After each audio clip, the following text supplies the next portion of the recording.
This week is Thanksgiving. Everybody ready? You remember last week's sermon about eating and exercise? Right, you've forgotten it already, haven't you? Especially with Thursday coming. So I'm going to help. I thought I'd help prepare you for Thanksgiving this week. And this is how I'm going to prepare you, not the food, but I want to prepare you for the discussion around the table, okay? So I don't know, there are some things I'm going to suggest to you not to talk about today. You ready for this? All right, here's some things not to talk about, and all these things are based on my own personal experience with dinner table conversations. So things not to talk about around the Thanksgiving table. You ready? All right, here's some things not to talk about. Number one, colonoscopies. I've heard detailed discussions at the dinner table about this.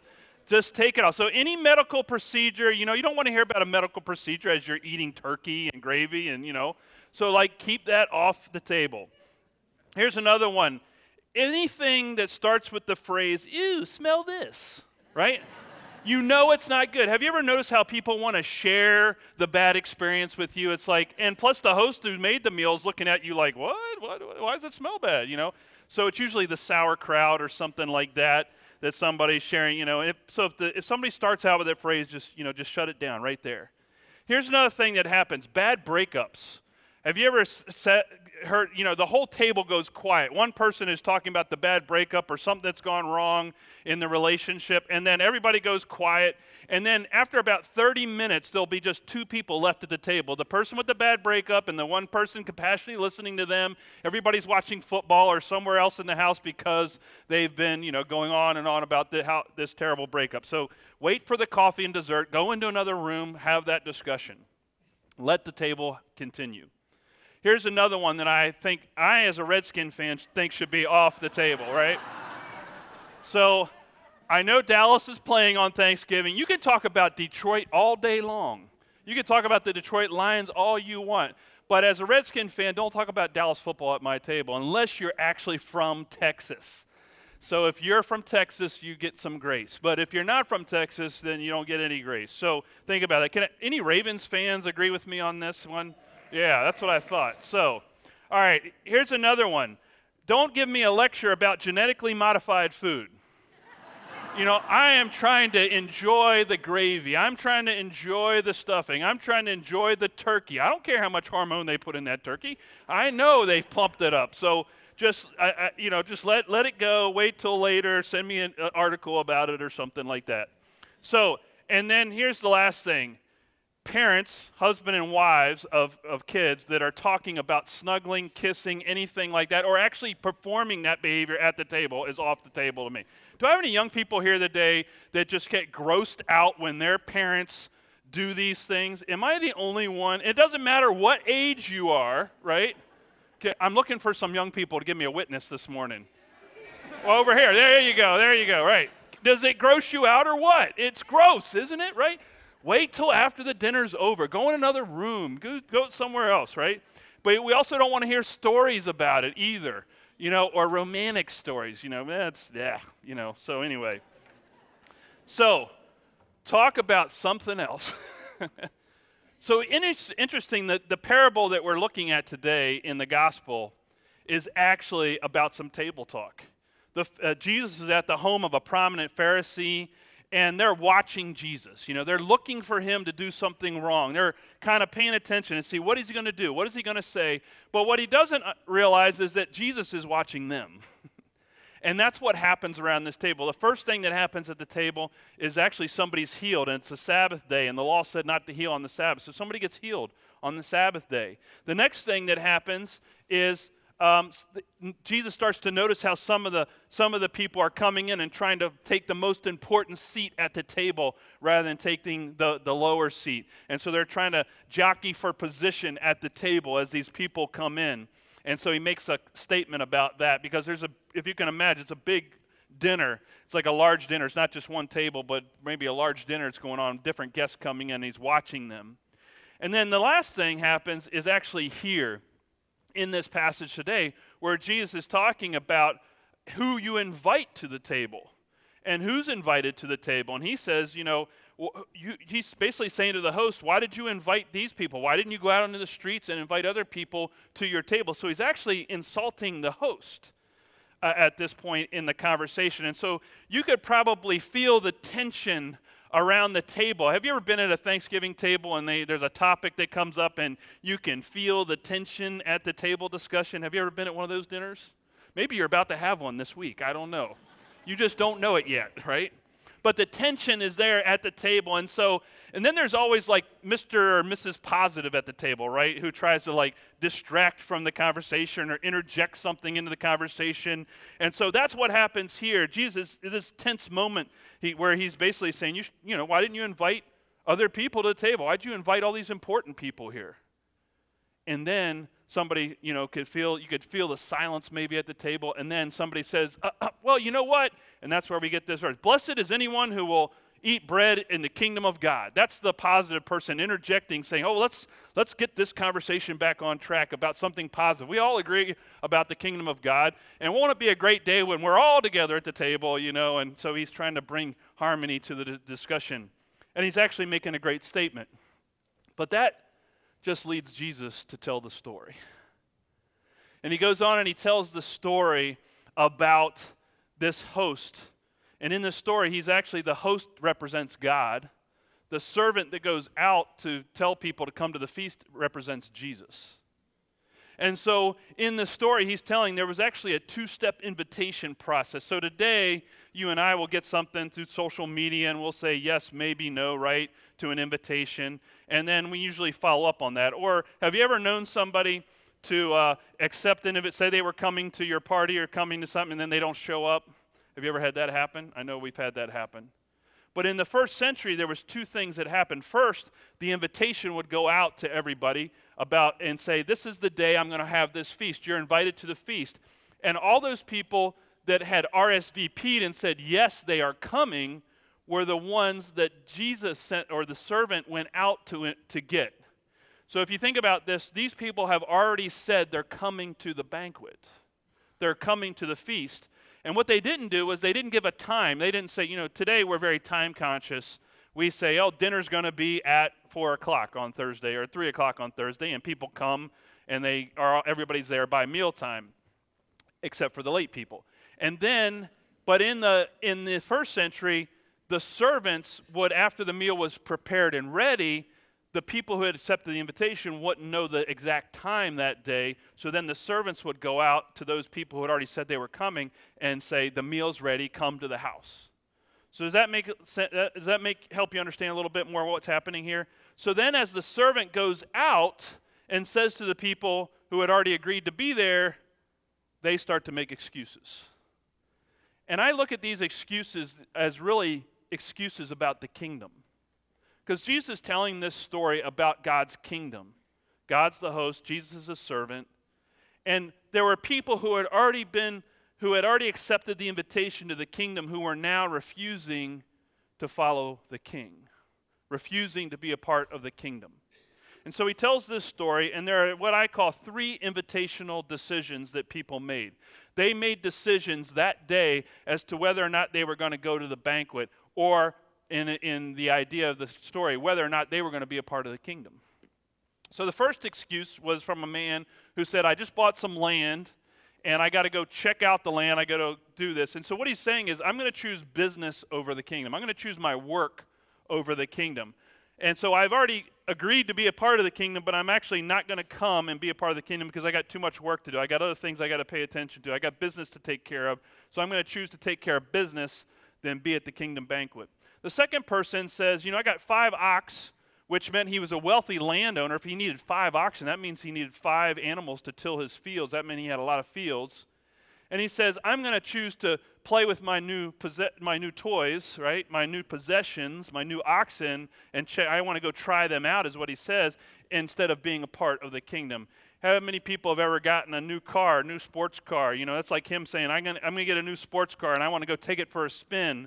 I can't come to your dinner. I can't come to the kingdom. And sometimes we choose the novelty, the newness of things, the new and improved nature of our culture over the kingdom.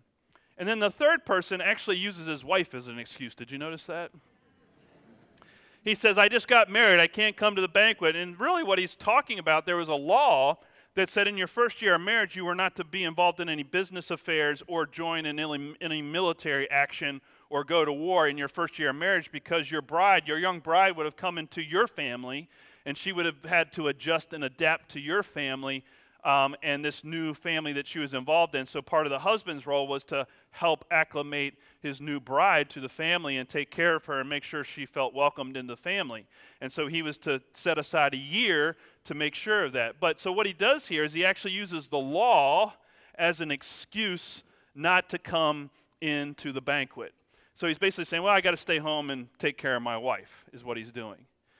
He could have brought his wife to the banquet, but he's using the law as an excuse. Now, who is at the table? Now think with me. Who's at the table that was using the law as an excuse not to be a part of the kingdom? The Pharisees. They were the ones that kept saying they were following the law, but they were following the law at the expense or in the neglect of following God's kingdom and being a part of God's kingdom, or following Jesus, God's servant who has come to announce the kingdom. And so they're refusing to accept the invitation of the servant, even though they thought they were already in the kingdom, already accepted the invitation. Now, we wouldn't do that, would we? Or would we? How many of us have accepted God's grace and said yes to God's grace in our lives, yet we still choose our work over the kingdom, or we still choose new possessions over the kingdom, or we still choose to make other excuses around the law over the kingdom? How many times have we done that? So we want God's grace, but we're not always willing to serve God's kingdom. So there's some things going on here. And so God says, look, if you don't want to come, I'll just invite somebody else. That's the thing about God. God doesn't need us. Whether we reject God's kingdom or not, whether we say yes to God's kingdom or not, it doesn't ultimately affect God. God just says, hey, if you don't want to come, if you don't want to be a part of this, I'll just go talk to somebody else. I'll go invite somebody else to this table. And actually, that's what Jesus says in the story. He goes on and he says towards the end of the story, he says, go out into the roads and lanes and compel people to come in so that my house may be filled. That's God's heart, folks. God wants a full house. God wants a full table. If there's an empty spot at the table, he's going to go find somebody to come and fill that spot. If somebody else says no to the kingdom, says no to God, somebody else is going to say yes. And that's the thing about it, isn't it? You know, we too often get focused on the rejection instead of looking for the people who would say yes to the kingdom. That's what God does. You know, I had a proud dad moment this fall. My daughter's a senior in high school, and it was homecoming this past fall, and they were planning a homecoming, go to the dance and dates and all this stuff. And my daughter encountered some, what I would call drama. As a dad, I just pretty much just step back at this point and just kind of watch the drama unfold, right? But there was some drama, and the drama went to my ears. This is my interpretation. I don't know the details. As I said, I step back. I grew up with a brother. I have no idea what girls are up to. But there was this drama, and so what I understand is that some friends didn't want to be with other friends at the dinner before homecoming. And so she was inviting friends to be a part of this dinner, but some of the friends didn't want to be with these friends, and these friends didn't want to be with these friends, so that was the drama. So my daughter came to my wife and said, Mom, can we just have dinner at our house, and anybody who wants to come can come? And she said, yeah, that's a great idea. And so the day came for the homecoming dinner, and so we had dinner at our house. And I came, it was Saturday night, so I came, preached Saturday night service. I went back, and there are like 30 people at my house. And that's parents taking pictures and young people having dinner, and they're all dressed up. And so our house is full. Do you think I kind of went, oh, I can't, where all these troublemakers come from? Where all these hoodlums come from? Get them out of my house, right? No, I was like proud. I was glad that we had a full house. That's what God's heart is. And then my daughter, in the midst of this dinner, comes to me and she whispers to me, she goes, "Dad, there are people here I don't even know." And I said, "Isn't that cool?" She's like, "Yeah, that's cool." It's like, this is what I wanted it to be. Because she's like, she just kind of got fed up with the drama and said, how could we anybody wants to come, anybody wants to be a part of this dinner can be a part of it. And I thought, and in that moment, as a dad, I caught a glimpse of God in my daughter. I could see God at work in her. I hope you can see that at times. My daughter, because, as parents, we got to hang on to these moments, right? Because, my kids aren't perfect. But what I'm saying is that there was that moment where I saw a bit of God, a glimpse of God in my own daughter, in what she was doing and how she was responding to people around her. She wasn't getting caught up in the drama. And that's what Jesus was saying to the Pharisees. You guys are creating way too much drama. And if you guys want to participate in all this drama and all this who's more important than who and who's sitting where at the table, you can have it. I'm going out to the streets. And I'm going to invite in the lame and the poor and the crippled. And I'm even going to go to the roads. And I'm going to invite in people that you don't even know. That I don't even know. And they're going to come be a part of the great banquet. And so that's what Jesus says. And so he's telling us some things about what God's kingdom is like. And so there's two things I just want to share with you about that kingdom. What does it mean to reflect the king and the kingdom? That's what Jesus is teaching us. The first thing it means is that he's talking about freely given hospitality. No strings attached hospitality. He noticed that he says earlier, if you go and give an invitation to somebody important, you're hoping that they're going to invite you back to their house and it's going to elevate your status. That's what's going on. That you Pharisees, you think you're trying to boost up your egos. You're trying to boost up your self-importance. But he said it's more blessed to go out and to just invite people who can never repay you back. No strings attached. The monks, the Desert Fathers, who I know you guys read on a daily basis. I'm kidding. But they were talking about the best type of giving is the type where you don't know where it's going and who it's going to. Because there's no expectation of return. There's no expectation of repayment. And here's what Jesus says about that. You're blessed when you do that. He says when we're being repaid or expect a repayment, we're not being blessed. Here's what it means to be blessed. Happy and content. And see, when you don't have an expectation for repayment, you're already content. But if you're expecting to be invited back and it doesn't happen, you've already set yourself up for discontentment. Or you do something and expect a thank you note or gratitude or thanks. What happens is you've already set yourself up for discontentment. Rather than just simply freely given with no strings attached. Because when you do that, Jesus says you're already blessed. Because you're happy and content to do that without expectation.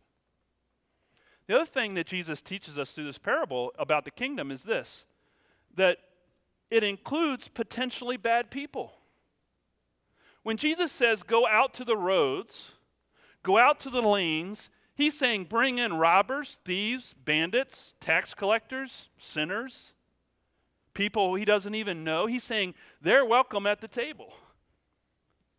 But the Pharisees would have never done that. Would have never invited those people to the table. You all know I plan some of these sermons about 6 months out, right? And I read this, and as I was preparing for this sermon this week, I couldn't help but watch what goes on in our world today with the Syrian refugee crisis. And I see people that are fleeing terrorism and fleeing war, and they're looking for a place to go. They're looking for a meal. They're looking for shelter. They're looking for hope. They're looking for someone to take care of them. And then I watch the reaction to this. Last week we saw Paris attacked, and so then people start to get afraid, right? And in that fear, they start to make other decisions based on that fear. And I'm not talking politics, folks. I mean, I'm hearing, this saying that, this politician saying this politician. I'm not talking about politics. This isn't about politics. This is about the kingdom. and what it means to be a part of the kingdom and what the kingdom does, not about what the politicians are doing. But notice that Jesus invites potentially bad people to the table, sinners to the table. And part of the thing that I think is the refugee crisis that I'm hearing is people are afraid to let them come to the table because there might potentially be a bad person there, right? So what's ruling our hearts at that moment? What's ruling the heart of that decision? Fear, right. Who said fear? Or thought fear, right.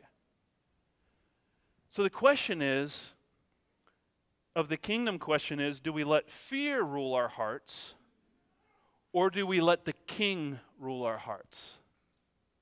And if the king is ruling my heart, then I got to look at what it means to be a part of the kingdom of this king, and what the king would want me to do in this situation. Yes, potentially, I'm not saying we shouldn't be wise, we shouldn't screen, but we should let people come to the table. We should go out and invite people to the table. Someone mentioned to me last night who's from a developing country that says that most refugees are taken in by developing countries, not by developed countries.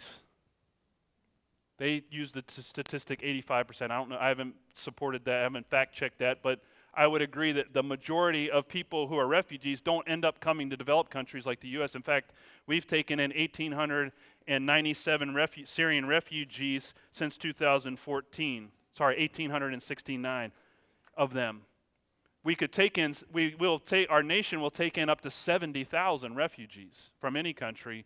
And from Syria, we took in 1,869 since 2014. And only 2% of them were single males of military age. Most of these refugees are women, elderly, and children that come into the U.S. And they're also all screened by Homeland Security. So we have to ask ourselves the question, who's ruling our hearts? Now, what do the terrorists want to be ruling our hearts? Fear, right. So if we're afraid, guess who wins? The terrorists. That's exactly what they want. But we're to be ruled not by fear, but by the king. And that looks different, doesn't it? You know, I had a few years ago, I had a year where I didn't get an invite to Thanksgiving dinner. And actually it's because my family was doing something else somewhere else, and my wife's family was doing something else somewhere else, and we were kind of left in the middle. You know, we could have probably tagged along, but we decided, you know what, this Thanksgiving, we thought about, just having a meal, the four of us in the house, but we thought, let's not do that. Let's go out and serve a meal somewhere on Thanksgiving Day. And we went, and we actually went and joined in with a church in Montgomery County that was offering Thanksgiving meal to Hispanic low-wage earners in our income. People clean our houses, build our houses, mow our lawns, do landscaping. Some of these guys were the guys that stand out on the corner and wait for a van to come get them or a truck to come get them to see if they'll have any day's work. They're day wage earners, workers. And there was over 100 of them that gathered in this church on Thanksgiving Day. And we held a meal together. And it was kind of cool to see my family sitting at the table with people we didn't even know, we had never met before, who didn't speak our language.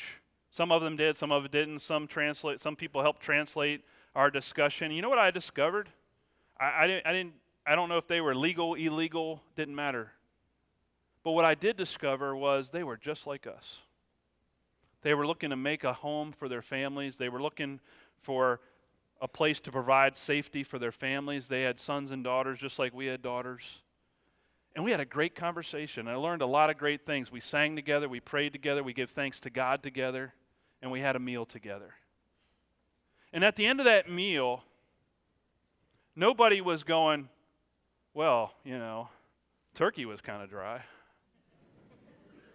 Nobody was complaining about the fact that we actually had tacos instead of mashed potatoes.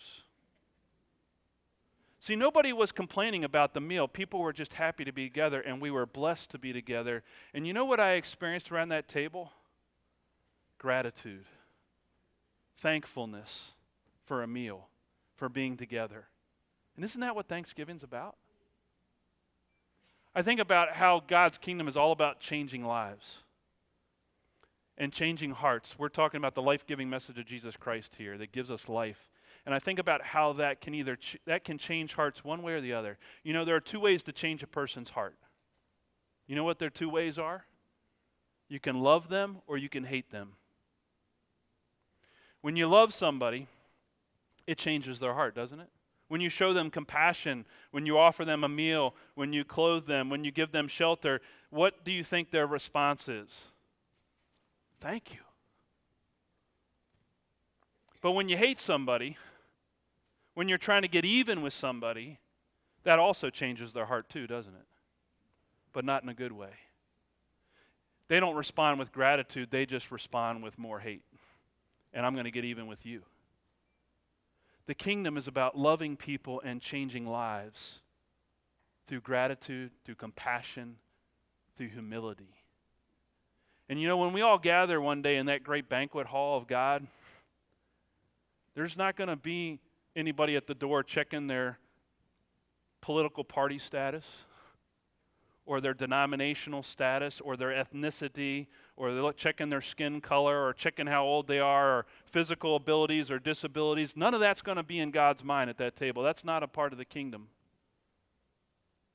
There's only two things that are going to mark that table. Two characteristics that Jesus says will mark that table. And that's humility and gratitude. Amen.